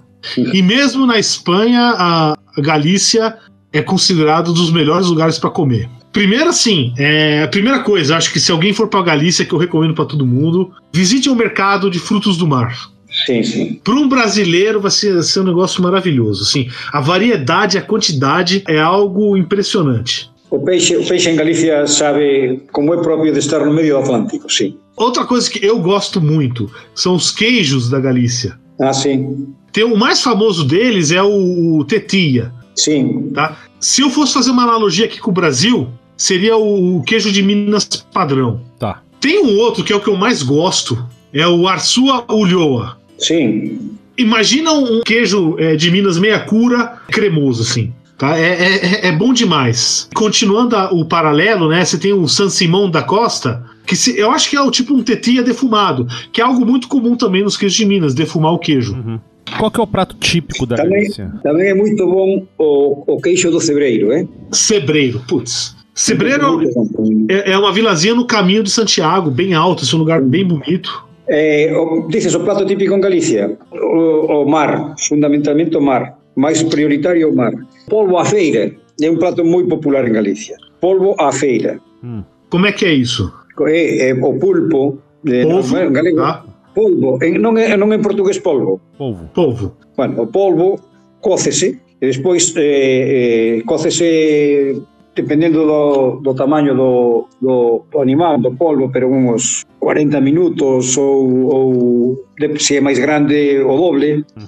Os polvos para comer son os que de 2 kilos, 2 kilos e medio, 3 kilos. E iso cócese, despois córtase unhas tesouras, os tentáculos, ponse nun plato de madeira e adubíase con pimentón, sal e aceite de oliva. Pimentón da vera, entonces ese é un plato moi popular en Galicia, moi popular. Bueno, pero en Galicia tamén son moi populares todas as cousas do mar, cousas do mar. En Galicia hai moitísimos guisos do mar e produtos do mar, bueno, incontables. Eu sou moi comedor de peixe, eu e a miña muller, a miña compañeira, cada 15 días podemos comer algo de carne, ou cada 20, eu sempre como un plato de peixe, todos os días, peixes distintos, porque cada día elixo un peixe distinto, pero eliximos peixes, é o máis propio da nosa alimentación. Despois en inverno, cando vai moito frío, pois e polo frío e humidade, temos cocido de carnes, que son carnes de porco e de terreira, e se fai nun pote, e entonces coa auga de cocerizo botánselle garbanzos ou fabas. Garbanzos só para grão de bico, tá? Só para... Sí. E botamos unha verdura aquí que chamamos grelo, que é propia de Galiza, non hai no resto de España. Esa verdura ten un sabor forte, pero aí adubíase moi ben coa graxa que solta o porco. E entón eso facemos un plato que conservamos para toda a semana, ou eso cando se fai en fin de semana normalmente, que é o caldo quer dicir quente.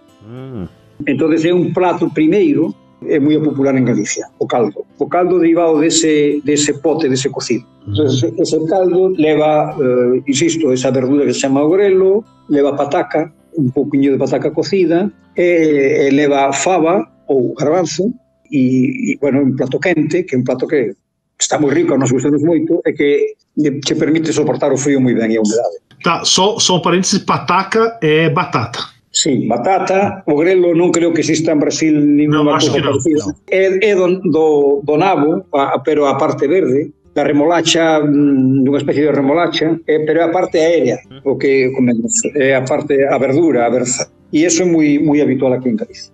A comida máis habitual en inverno é esa. Uma coisa que eu não posso esquecer de falar da culinária galega, né, é a empanada. Ah, sim, empanada é muito tradicional, sim. A empanada galega não é o que a gente chama de empanada aqui no Brasil, que é a empanada argentina. Tem alguma semelhança, mas não é. É mais tipo uma torta que pode fazer com carne, que seria uma torta pequenininha, com carne seria uma empanada, vai.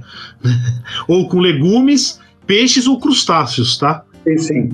Então é muito salgada, gostoso. Né? Exatamente, é uma torta salgada. Tá. Sim, sim. Pero sabes que a empanada é parecida à pizza italiana. Pero tem duas capas.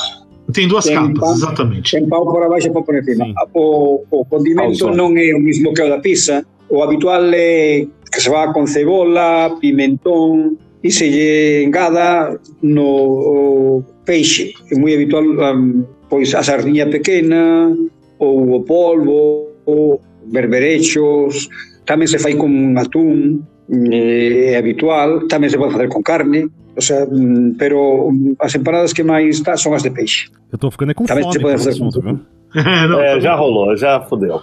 Finalmente, uma coisa que eu acho que o Ramon não fez justiça são os vinhos galegos. Sim, agora recuperaram seus vinhos. Entendeu? Você tem o albarinho. Aqui no Brasil é mosca branca. Você consegue achar um albarinho do Uruguai, mas o que você consegue achar bastante é o alvarinho, que é português. A uva é a mesma, certo? Mas eu acho que o jeito que eles fazem um pouquinho... Porque o alvarinho português é vinho verde. O espanhol é um pouco mais encorpado, me parece, tá? E tem um ribeiro, né? Sim.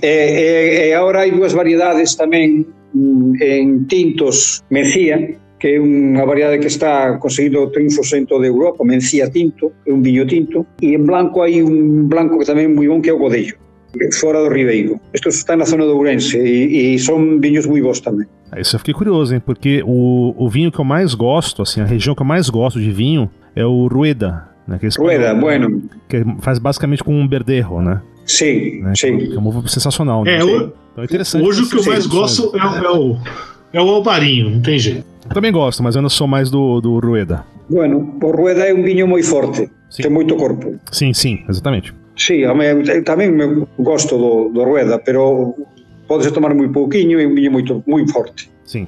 Mas aqui a gente gosta de bebida forte mesmo, então tá tudo certo. Muito bom. Parece que é do Bolsonaro, faz falta bebidas fortes. Não tem bebida forte suficiente. Exatamente, né? Só cachaça e olhe lá, né? Só se você beber 24 horas por dia, né? Beleza. Bom, falamos de variedades diferentes do português, pero entendemos-nos, não? Sim. Perfeitamente, perfeitamente. Eu penso que são formas distintas da mesma língua. Uhum. Eu gosto de pensar assim, são formas distintas da mesma língua. É uma língua que tem variedades distintas, pois é uma variedade que são fruto da história, pero são variedades e não podemos esquecer o tronco comum. Eu penso que isso é o mais importante.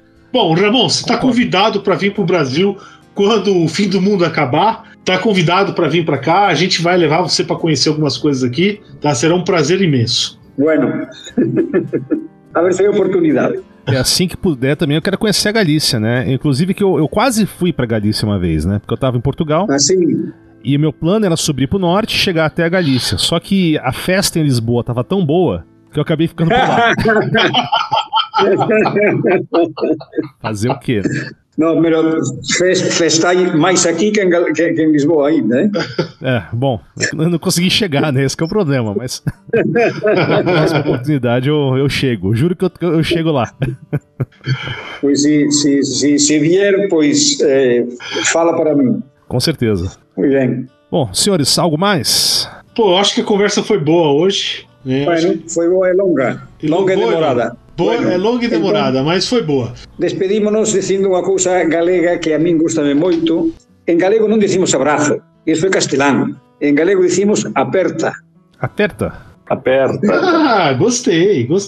Uma aperta. Nós, quando nos despedimos de uma gente, decimos uma aperta. Aperta é de apertar-se, achegar-se, não? Sim. Isso de abraço, isso não é muito português, isso português tomou do espanhol, do castelhano. Aqui no Brasil se fala, né? Abraço. Em galego originário era aperta, apertar-se, apertas. Pois uma aperta muito forte para todos.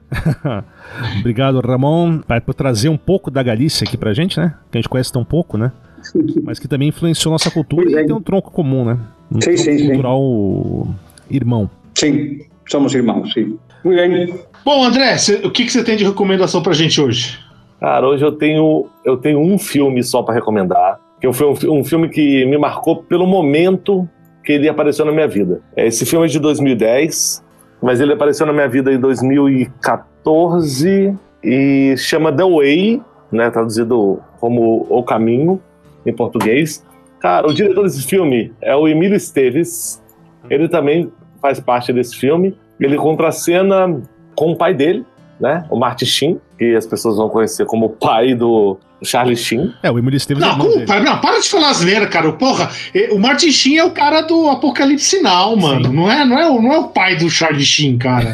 O Charlie Sheen que é o filho do Martin Sheen. Mas, Porra, por favor. Isso é uma coisa, o nome do Charlie Sheen mesmo é Carlos Erwin Esteves. Cara, é um filme que apareceu por quê? Porque eu tava no momento da minha vida que eu precisava dar uma sumida do mundo e eu comecei a me planejar para fazer o caminho de Santiago, de Compostela, e eu comecei a estudar o caminho, comecei a comprar mochila, comprei tudo estava pronto, consegui negociar com meu irmão uma data legal pra gente ir junto, a gente ia, acabou que a Alice, minha filha, ela apareceu na barriga da mãe, e aí eu tive que, o dinheiro todo, o esforço que eu tinha feito, o investimento todo virou uma viagem para um bom motivo os Estados Unidos para fazer um enxoval lá do nascimento dela, enfim.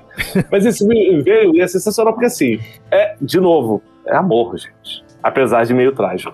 A história é mais ou menos assim, o filho, o Emílio Esteves, ele vai fazer o caminho. Ele tem um relacionamento muito ruim com o pai dele, nos Estados Unidos, vai fazer o caminho, só que ele tá em Lyon, no começo dos Alpes ali, ele se acidenta e ele morre. O pai vai até a França para poder reconhecer o filho e também para cremar, trazer as cinzas. E ele pega todo o material do filho e decide fazer o caminho para espalhar as cinzas do filho, já que no desejo dele, se reconectar e lembrar do filho, é uma homenagem que ele foi fazendo. No meio do caminho ele encontra um cara de Amsterdã, que a ideia dele é fazer o caminho para emagrecer, porque ele vai casar. Uma canadense, que tinha uma história de um abuso de um marido que abusava muito dela, e a história dela, a justificativa que ela quer parar de fumar. E um escritor irlandês frustrado que vai fazer o caminho para poder ter uma inspiração para o próximo livro dele. E eles fazem esse caminho até Santiago de Compostela, uma história que é a lembrança do pai, do filho, são várias culturas interagindo, é sensacional. Então, The Way, O Caminho 2010, essa é a minha recomendação. Boa. E é engraçado, acabou que a gente não conversou sobre o Caminho de Santiago, né?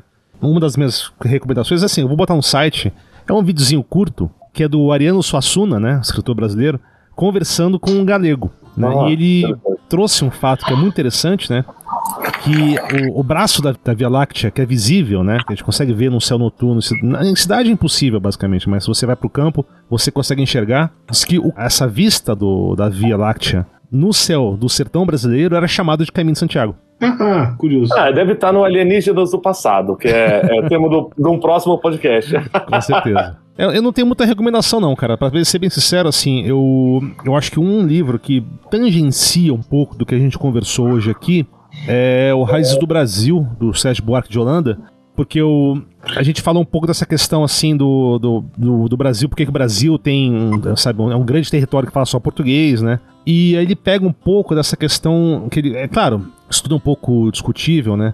E é um livro muito curtinho, né? Ele bota o português como semeador e o espanhol como ladrilhador, então vale a pena ler. E se tiver saco, o Visão do Paraíso, do Sérgio Buarque de Holanda também. É um livro mais denso, né? Já não é assim uma leitura tão fácil, mas também é bem interessante para entender o que era Portugal e Espanha daquela época. Bom, Sérgio Buarque de Holanda é sempre muito bom, né? Então, já quem tá falando dele, vamos colocar também o livro Caminhos e Fronteiras dele, que é uma maravilha. Boa também. Bom, primeira coisa, visite a Galícia. Se você for pra Espanha, o pessoal geralmente vai pro sul, vai pra não sei o quê. Eu falo, cara, visite a Galícia porque vale a pena. Tem muita coisa, assim, mas eu vou dar três lugares que não são os centros turísticos da Galícia famosos, mas que são lugares que eu gosto muito e que tem uma puta identificação. O primeiro é Betanzos. É uma cidade medieval entre Ferrol e a Corunha, mais perto da Corunha. Eu faço um paralelo dela com Toledo. Só que Toledo é legal pra caramba, mas virou uma Disneylândia de história. E Betanzos tem muita coisa semelhante, assim, a cidade no monte. É um rio, ou a ria lá, que tá dos dois lados, não sei o quê. Só que é uma cidade, assim, pequena, mas é uma cidade viva, entendeu? Então não é aquela Disneylândia. Eu gosto pra caramba. É que Toledo o pessoal vai muito pra comprar até parte de cutelaria, de espada, essas coisas, né? Que tem bastante. Que isso diz que é coisa recente, né? Não é isso é meio... Bom, aí tem outro lugar, assim, que é um dos lugares que eu mais gostei, que eu já fui. Não dá pra ficar lá tudo. É uma vilazinha bem lá no norte, perto de Ferrol, perto da Corunha ali, que chama Santo André do Teixido, tá? É uma vilazinha, um brinco de lugar, sei lá, tem sua igrejinha em meia dúzia de casas, não sei o quê. Tá num barranco que dá no mar. Assim, é meio assim, é coisa de filme o lugar, tá? E finalmente eu acho que eu já recomendei esse lugar alguma vez. Eu já falei sobre ele aqui nesse podcast aqui, que é o Castro de Santa Trega. A fronteira entre Espanha e Portugal, no norte, é o Rio Minho, bem lá no mar, né? E ele tá lá, é um morro que tem na fronteira do rio com o mar. Então forma um ângulo reto ali e tem um morro. E ali os caras acharam as ruínas de uma cidade celta. É dos lugares mais bonitos que eu já fui. E puta, que lugar maravilhoso. Então eu recomendo pra vocês. Tá, eu vou recomendar agora 2 filmes que se passam na Galícia. Os filmes são em espanhol. O primeiro saiu aqui no Brasil, saiu no cinema, tudo. Eu assisti esse filme no cinema originalmente, né? A Língua das Mariposas, que devia ser a língua das borboletas, né? E é justamente sobre aquele negócio quando dá a Guerra Civil Tá? E aí sai matando todo mundo, assim. É um pouco antes e acaba no episódio da Guerra Civil. É um filme baseado num livro de um escritor galego, que escreve em galego, que é Manuel Rivas. Tá? Ele tem vários livros ali. O filme é muito bom, cara. O filme é muito bom mesmo. Tem um outro filme que acho que fez bastante sucesso, sobre um tetraplégico que quer se matar. O filme é de 2004, chama Mar Adentro, é com o Javier Bardem. O personagem que ele faz lá, esqueci o nome dele, mas ele é um galego, então você vê muito da paisagem da Galícia, assim. Então é um filme muito legal. Finalmente, cara, assim, a Wikipedia tem Wikipedia em galego. Tá? Então, porra, vocês procurem alguma coisa lá, é interessante. Vocês verem o que é o galego, como é que é o negócio. E, porra, a Wikipedia em galego é maior do que eu imaginava, cara. Não, e é de fácil leitura, né? A gente consegue ler tranquilamente. De fácil leitura, exatamente. Só lembra de trocar o X pro J. Beleza. Então é isso aí. Obrigado, pessoal. Galera, é o segundo esse aí. Se vocês estão ouvindo esse agora e não ouviram o México, nosso episódio sobre o México, vão lá, ouçam esse episódio. Esse aqui é o segundo episódio de país do Quina do Mundo. E teremos outros aí pela frente, mas visitem o México. E visitem o México, né? Visitem o nosso podcast da Galícia e visitem a Galícia, né, cara? É isso aí. Assim, a propaganda aí. Até logo, apertamos. Até mais. Muito obrigado aí pela conhecer a história da Galícia também conhecer a história do Brasil. Muito bem, perfeito. Uma forte aperta. Aperta. Aperta. Aperta.